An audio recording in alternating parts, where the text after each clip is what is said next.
Yes, people, what's going on? Welcome back to the channel. Good morning. Hope you guys are all doing well. I'm Adam McCullough. This is Stretford Paddock, and this is your daily Manchester United news. And today, we're discussing a story linking us with Benjamin Sesko yet again. Now, in the summer, we were continuously linked with him. The move didn't happen. He eventually agreed a deal to join RB Leipzig next summer. Now, Manchester United and a whole host of other clubs are looking at him, and they're sitting there thinking, I want to get in and try and sign Benjamin Sesko now, maybe give Leipzig a little bit of profit so that we can avoid the price going astronomical after he has a season or two at Leipzig. So we'll get stuck into that story. We've also got another few bits as well that we'll have a look at. But let us know your thoughts in the comments below. Manchester United back in action this weekend as well against Everton. We'll have a little bit on why the game is on Sunday at 7 PM UK time. So we'll have a look at that as well. And yeah, obviously we've already covered it on this channel. But Cristiano Ronaldo obviously being linked with a move away from the club in January as well. Which makes Manchester United buying a striker even more important. I mean, whether Cristiano Ronaldo leaves in January, leaves in the summer, I think it's clear the guy's leaving. Do you know what I mean? I think it's obvious. Cristiano Ronaldo is going to leave Manchester United, whether it's January or next summer. You can't see him extending his stay for much longer than that. So with that being said, Cristiano Ronaldo needs to find a new club and Manchester United need to find a replacement. Now, Manchester United have been linked with a couple of strikers, Ivan Toney being one of them. I absolutely love that link. I'd love Manchester United to be in for him. But this Benjamin Sesko fella also looks like the real deal, scoring goals for fun from all sorts of angles. I saw a volley of his the other week. It was absolutely incredible. So let's have a look at this. It's from 90 Minutes. They say Manchester United, Chelsea and Bayern Munich are among a cluster of top European clubs that are considering offers to RB Leipzig to sign Benjamin Sesko next summer, even before he has kicked the ball in the Bundesliga. Leipzig confirmed the signing of Sesko, who currently plays for Salzburg in Austria, in the summer transfer window. Now remember, Salzburg and Leipzig are both part of the Red Bull group. So when the deal was done, it was a deal that Manchester United would never have got. Do you know what I mean? The price that was there. So there's still room for these guys to be making profit on this deal themselves. The Slovenian international will spend the remainder of the current campaign with the Austrian champions before making a step up to the top flight in Germany.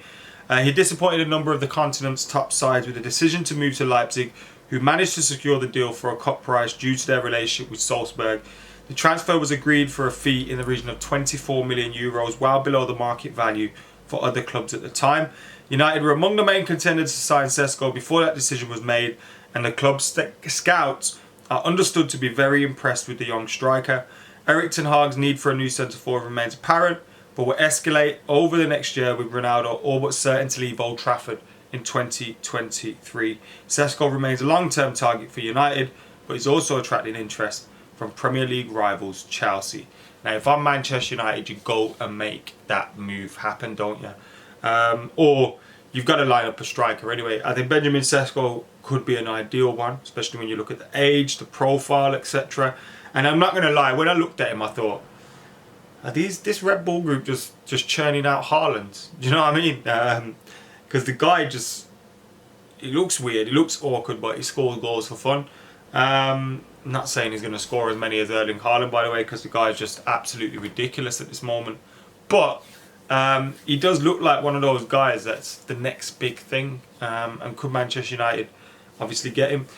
Cristiano Ronaldo, rumoured Erik ten Hag's happy to step aside and let him leave in the January transfer window. So maybe we could go in for an Ivan Toney then, and then that makes, you know, a Benjamin Sesko maybe not as necessary. But when you consider we've got Anthony Martial, who's our only striker at the moment, there's probably room for one or two more. Anyway, we need to do a lot of business, and that's why when you read the financial reports and we heard the talk coming out and they were saying we're not going to spend as much, you know, in January, or you kind of feel that will apply to next summer as well. When you hear that, you think, oh, Erik ten Hag needs to get players. He needs to make this squad his own. He's not going to do that in one transfer window. So give him an opportunity to change the team, you know, revitalise that squad, get rid of players that. And if we're not going to be spending much in the next couple of transfer windows, that would be a worry. There was also a report that Manchester United had offered a percentage of the club to the Saudi group that eventually bought Newcastle. I think it was 30% for 700 million or something like that. That would have came with no control, but it does show you that maybe the Glazers are looking to cash in on the club. Now that's a percentage, you know, that doesn't come control and everything, but I think at the moment they own around 70%. So if that goes down to, you know, if they sold another, you know, went below 50% or something, it'd be a lot easier to get them out, although they probably have a controlling stake. It's messy. We just want them gone. And to be honest, I don't want to be falling into the hands of the likes of the group that have bought City or Newcastle. I just feel really uncomfortable about that. United don't need a sugar daddy. We need to just be allowed to spend our money and not have anybody's debts on our heads. Anyway, let's look at this story. United-Everton's a weird kickoff on Sunday. It's at 7 p.m. And the reasons behind this are Manchester United were set to play Europa League football this Thursday, which they are. And then playing Europa League football. Our game against Everton was scheduled to be on Saturday at 12:30. And now because that was a kickoff, a game that was to be televised, when they moved that game to Sunday, they couldn't put it at 2 o'clock, 4 o'clock because there were other televised games.